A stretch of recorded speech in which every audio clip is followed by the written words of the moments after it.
Pak Dalang. Tapi kan dia wonten sindene sing cantik-cantik lho Pak Dalang. Kaya gur-dinggurke ra ya maneman. Lah tesih nggih ngene to, tesih ngendikan jenengan Mbah Malu ya to. Ya ora.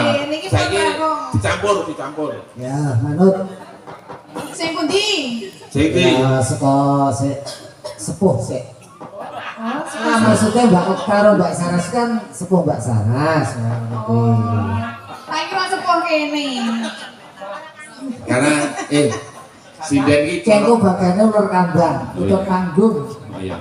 Iki sinden iki cara wowohane. Apa? Ana sing wis buntel telok, ana sing isih kecut, ana sing wis kemampu. Ana sing pangan codot kene. Dua yo. Ana apa ora? Ora. Ayo sing tinggi sih. Mbak Sarasi nyopir dhewe Mbak Tati. Ayo. Oh nggih. Nggih. Sarasi nyopir dhewe. Nggih. Bener kuwi nek wong loro rebutan soalé. Ayo. Nyopir. Maksudnya iki ora diterke. Nyopir wong loro sini. Nek Mbak Tati didugeke mboten? Nggih no nek kula kudu. Sinten sing didugeke? Lah jenenge ajeng tanglet sinten?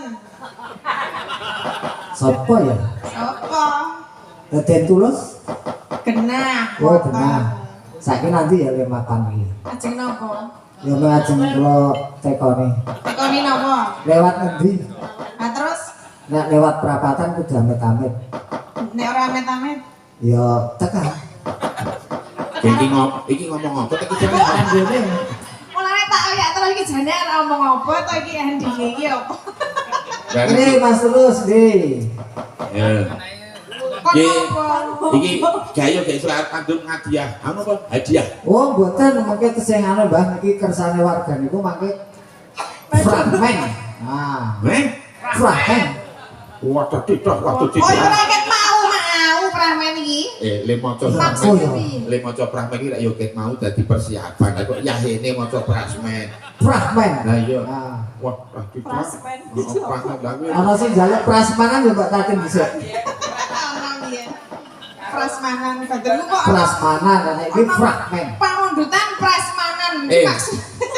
Mbak Dalang, Mbak Dalang. Pripun? Mas Sangi Mas Dang. Wis sak wae Mbak, sak Anu niki langsung pramen nggih. Siap. Ya Iya soalnya Mbak, Saras ben nyekar sik kok gak terus fragmen. oh lah dadak ngeterke iki. Oh, langsung wae delete. Lah rek cekan ning ndi? Monggo Mbak Saras. Mbah, ora sembrot. Ayo sing cekak wae. Napa? Dibuka semoro, yo. Mas Moro. Ya. Sing cekaki kathok. Ora. Enggak bawa. Ora sah. Langsung. Langsung. Buat terus, yo. Kok nganyang to senane. Wis ora salah kok bawa wae. Ora salah langsung bawa.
Yeah, yeah.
Ibu Kasmoro.